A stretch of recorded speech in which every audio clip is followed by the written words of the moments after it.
તમારી પરફ્યુમ લગાવવાની આદત તમારા હોર્મોનલ સ્વાસ્થ્ય માટે જોખમી બની શકે છે।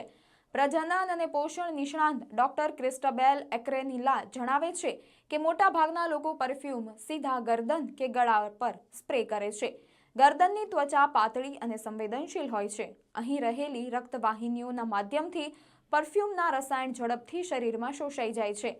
ડોક્ટર ક્રિસ્ટબેલ અનુસાર થાઇરોઇડ ગ્રંથિ જે ગરદનની નીચે સ્થિત છે તમારા વજન, ઉર્જા સ્તર, મૂડ, હૃદયની લત, માસિક ચક્ર અને પ્રજનન કાર્યોને નિયંત્રિત કરે છે।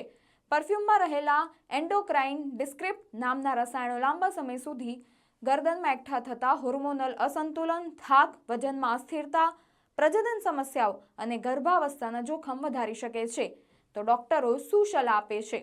ગરદન કે ગળા પર ક્યારેય પરફ્યુમ ન લગાવો। તેને તમારા કપડાં, વાળના છેડા અથવા શરીરના નીચેના ભાગ પર હળવાશથી સ્પ્રે કરો। એવી આદતો અપનાવવાથી તમે પરફ્યુમની સુગંધ માણી શકો છો અને તમારા હોર્મોનલ સ્વાસ્થ્યને સુરક્ષિત પણ રાખી શકો છો।